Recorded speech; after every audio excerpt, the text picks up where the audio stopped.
A nossa saudação a todos os irmãos que chegam a essa casa. É com muita alegria que nós iniciamos mais uma jornada, mais um ano, 365 dias, que Deus nos brinda oportunidades valiosas de aprendizado para a nossa jornada. E assim, é muito bom a gente iniciar o ano fazendo as nossas reflexões, meditando, pensando a respeito de tudo aquilo que nós queremos para nós e também para os nossos irmãos. E a gente vai abordar o tema da fraternidade que nos foi pedido. Primeiramente, a gente precisa entender um pouquinho o que é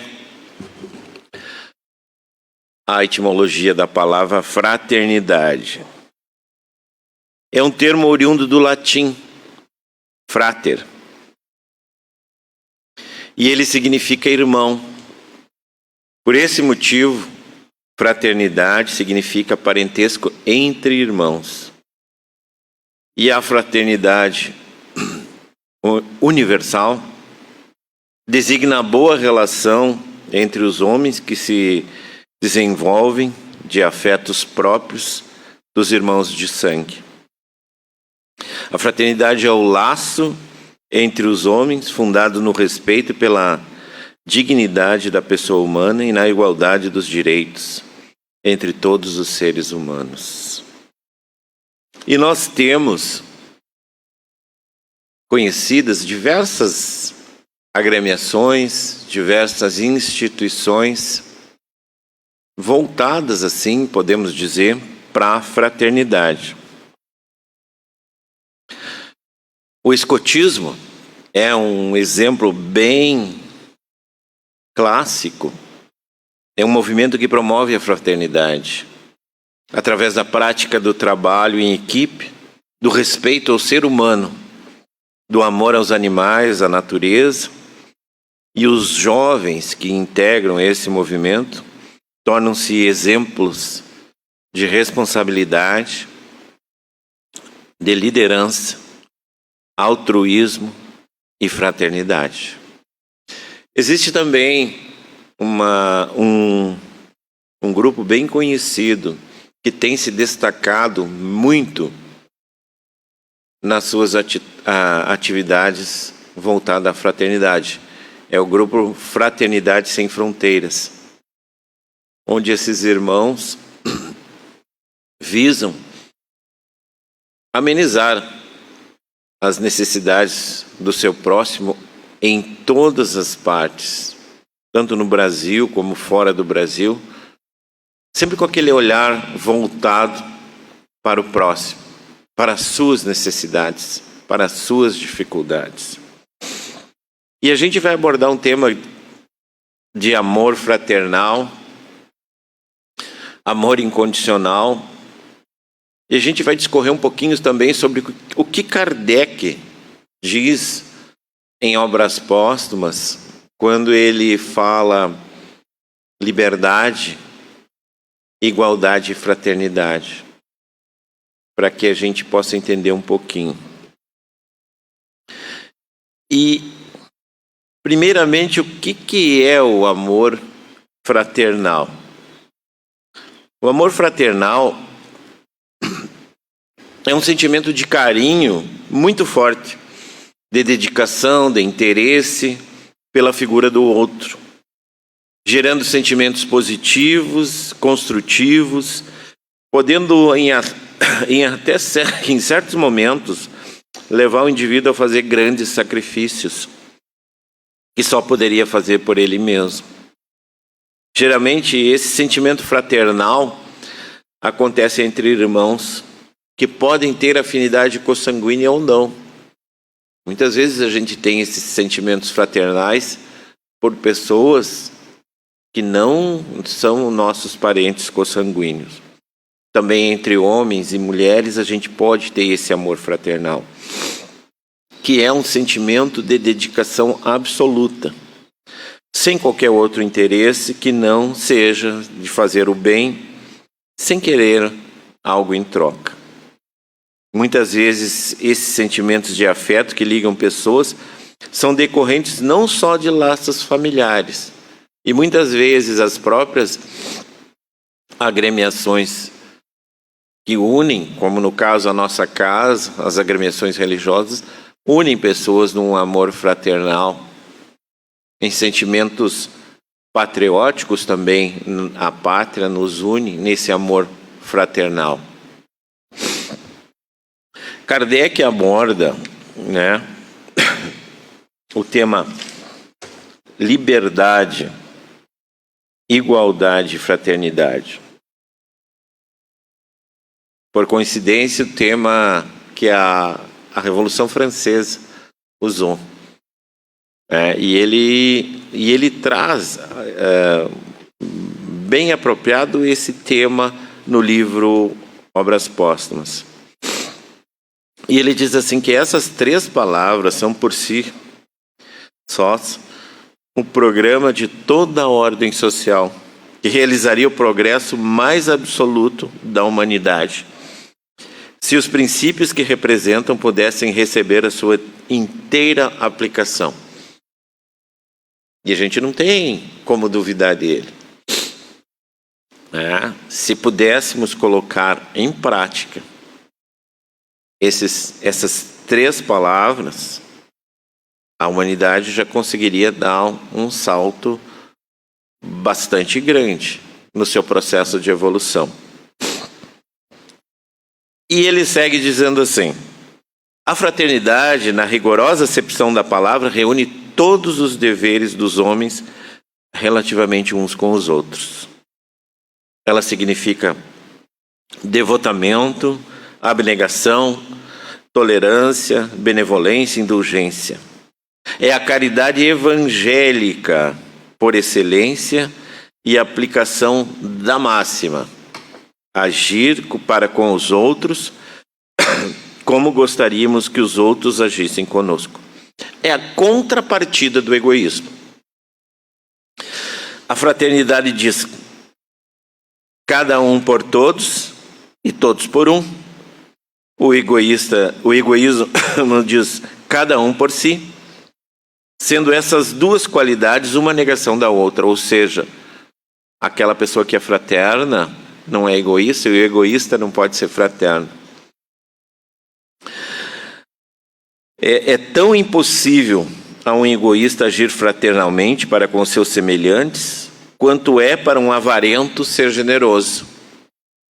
Um homem de baixa estatura alcançar a altura de um homem grande. E segue ele dizendo: sendo o egoísmo a praga dominante da sociedade, enquanto ele reinar dominador, o reino da verdadeira fraternidade será impossível. E a doutrina espírita, nas suas obras, em reiteradas oportunidades, reforça que as principais chagas morais do ser humano, da humanidade, estão dentro do egoísmo e do orgulho. Se nós conseguíssemos extirpar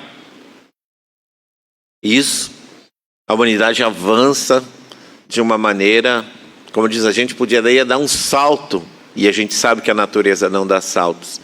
Mas quando cada um de nós consegue extirpar dentro de si o orgulho e o egoísmo, nós estamos avançando a passos largos na direção do mundo de regeneração, onde o bem será a matéria primitiva, a matéria maior desse mundo de regeneração.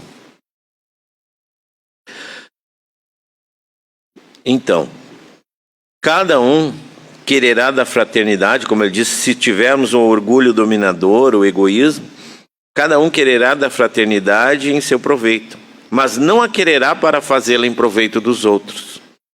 Ou se faz isso, ou se isso o faz, será para depois estar seguro de que não perderá nada. E aí ele fala dos interesses.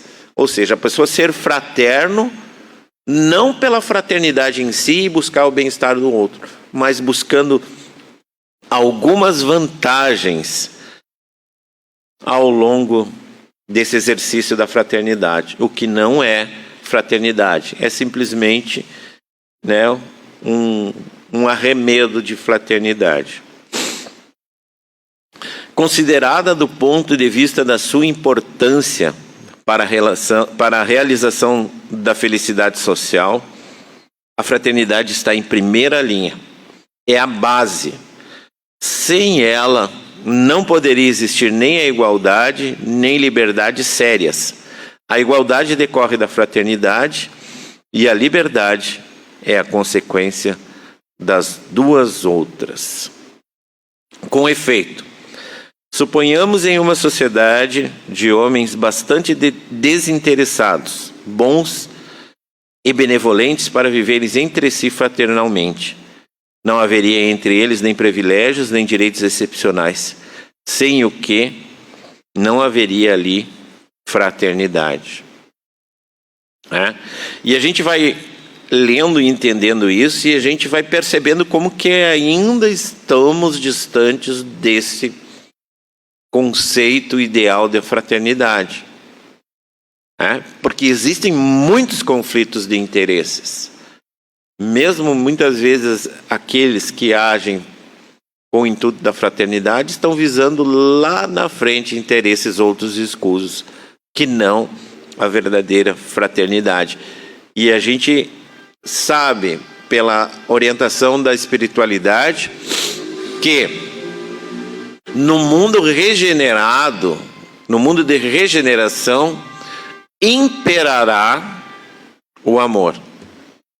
Nós estamos fazendo esse processo de transição, onde ainda o mal prepondera no nosso mundo, de provas e expiações. Então, a verdadeira fraternidade é algo que nós buscamos alcançá-la no mundo regenerado. Tratar alguém como irmão é tratá-lo de igual para igual. É que ele o que desejaria para si mesmo. Num povo de irmãos, a igualdade será consequência dos seus sentimentos, da sua maneira de agir, e se estabelecerá pela força das coisas. Naturalmente, enxergar um e o outro como irmãos. E ela se estabelece ao natural. Assim como se estabelece nessas associações, nessas entidades em que a gente comentou no início, onde as pessoas se respeitam mutuamente e se querem bem, procurando sempre auxiliar o outro nas suas necessidades, tanto quanto seja possível. E aí ele fala, qual é o inimigo da igualdade? É o orgulho. O orgulho que, por sua parte, quer primar e dominar, que vive de privilégios, de exceções, pode suportar a igualdade social, mas não a fundamentará jamais, e destruirá na sua primeira ocasião. Sendo o orgulho, ele também, uma das pragas da sociedade, enquanto não for destruído, oporá uma barreira verdadeira à igualdade, consequentemente, à fraternidade. E aí ele segue. A liberdade, dissemos, é filha da fraternidade e da igualdade.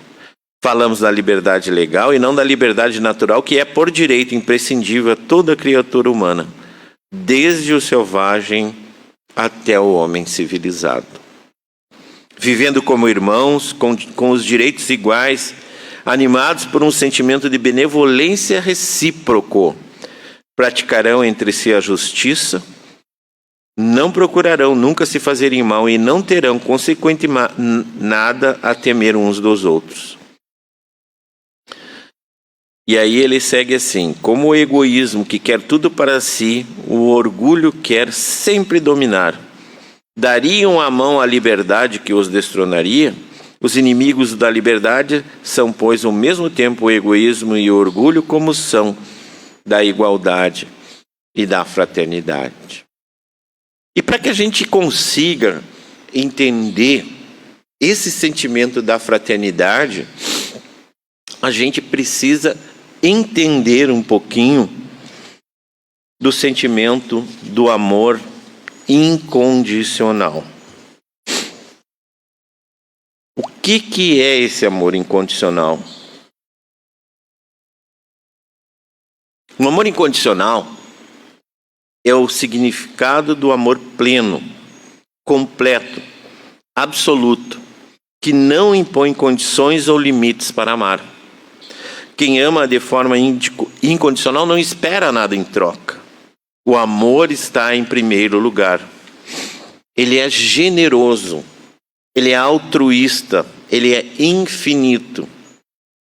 É o típico amor de mãe, que é dado livremente, independente do que recebe, nada em troca. E os livros dizem que esse amor de mãe é o que mais se aproxima.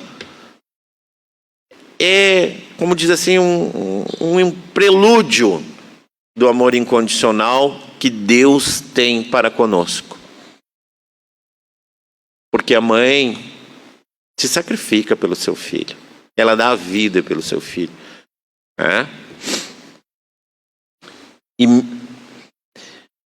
E no relacionamento, mesmo entre o casal, quem tem amor incondicional ama sem ter razões, sem pré-requisitos, dedica-se totalmente à relação, transformando o amor numa ação praticada a todo instante das mais variadas formas. É o conceito do amor verdadeiro.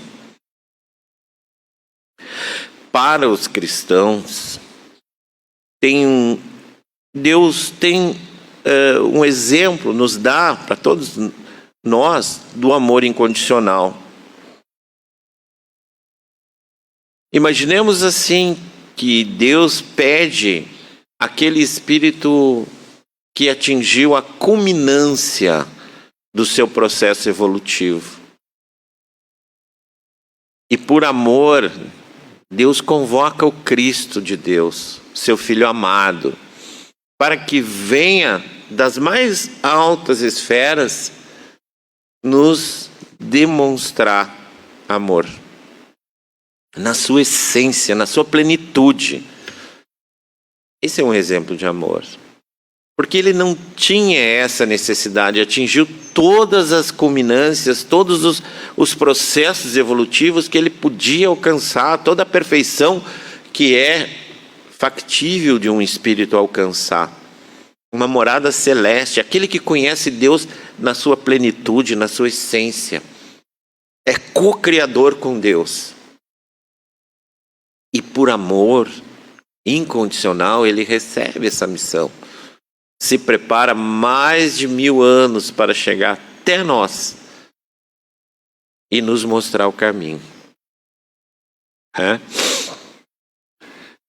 O apóstolo Paulo, na sua epístola aos Coríntios, ele fala no amor.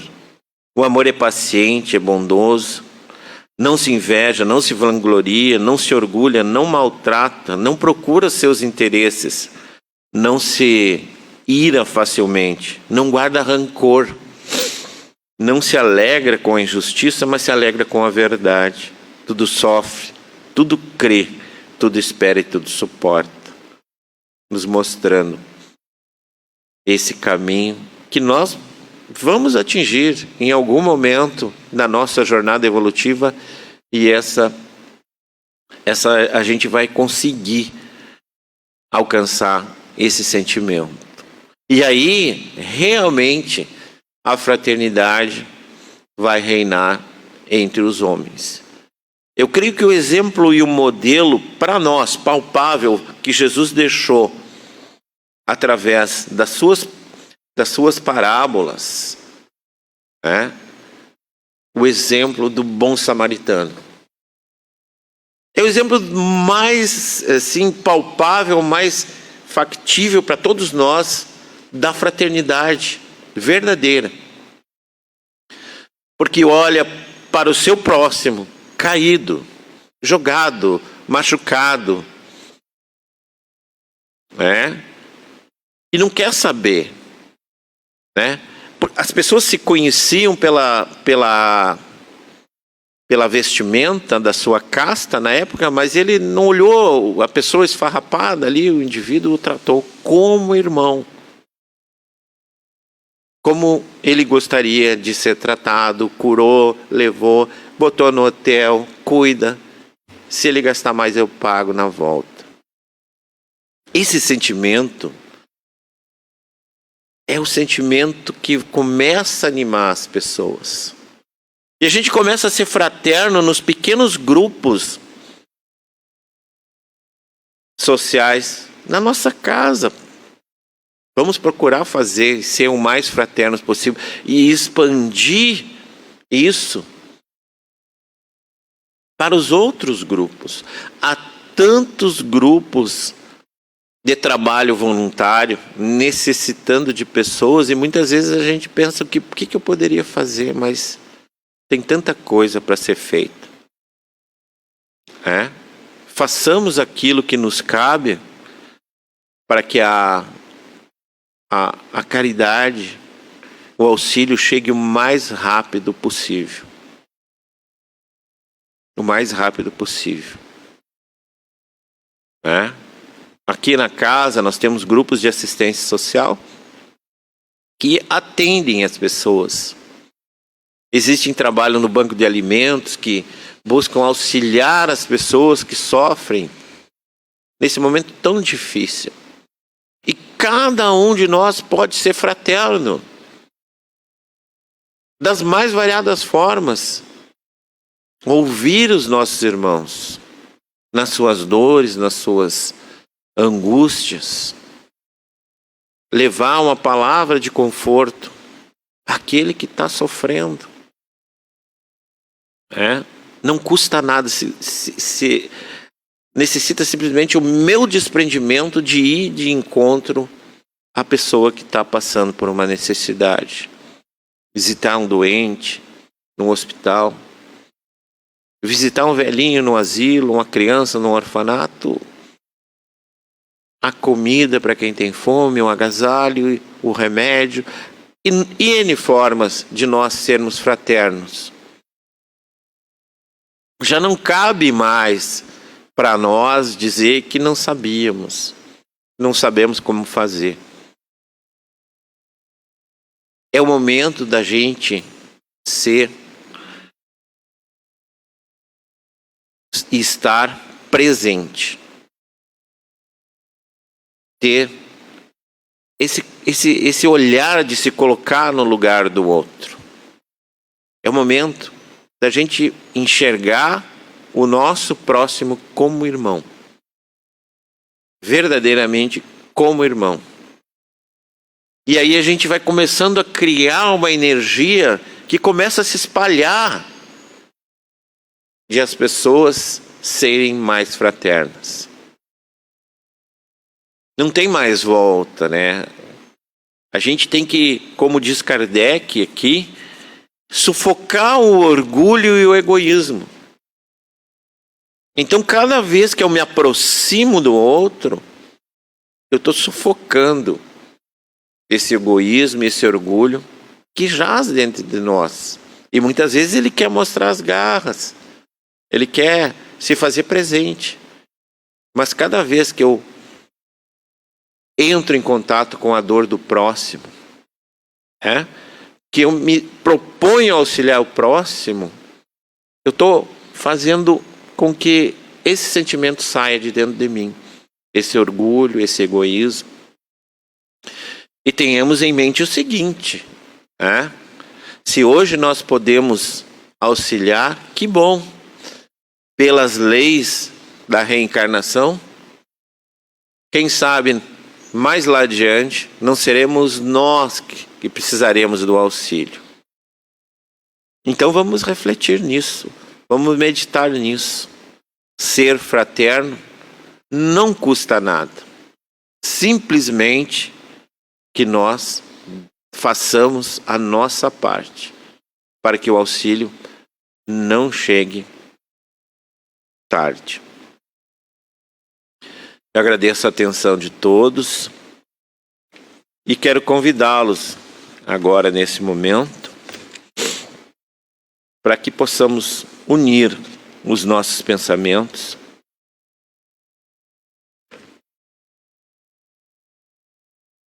e buscar aquilo que nós temos de melhor no nosso coração nesse momento.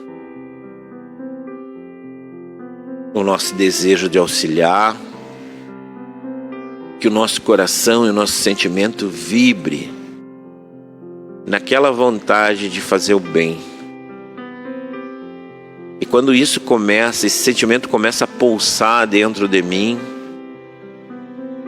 quando eu começo a me conectar com esse Cristo amoroso, que envolve a cada um de nós nesse momento, nos abraça, e aí eu me sinto parte de um todo, de uma energia maravilhosa que emana de Deus na minha direção. E assim, conectado com tudo que é bom, tudo que é belo, tudo que é elevado, nós agradecemos a esse Deus amoroso, principalmente pela oportunidade da vida que Ele nos concedeu. E essa vida, esse dom que Deus nos deu, tem um propósito muito maior: buscar o conhecimento, buscar a nossa evolução intelectual, moral, material e espiritual, para que possamos nos sentir plenos com esse Deus de amor. E todas as facilidades que Ele nos concede, em todas as esferas, é para que nós usemos como instrumento de nossa melhora e dos nossos irmãos, como instrumento de esclarecimento, de erguer os caídos, confortar os aflitos. E nós agradecemos ao Divino Mestre todas as dádivas que Ele nos deu, em especial ao seu Evangelho, que é uma luz nas nossas vidas, que é um bálsamo para as nossas dores.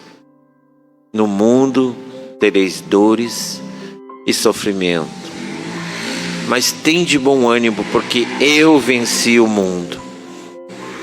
Jesus está dizendo que nós podemos vencer todas as dificuldades, podemos caminhar como irmãos, de mãos dadas, um auxiliando os outros, esperando e orientando, iluminando aqueles que estão na retaguarda. Muito obrigado, Divino Amigo, por mais um ano que se descortina na nossa frente. Reiteradas oportunidades de fazer o bem, de superar os nossos limites, de alcançar a plenitude que Tu queres que nós alcancemos.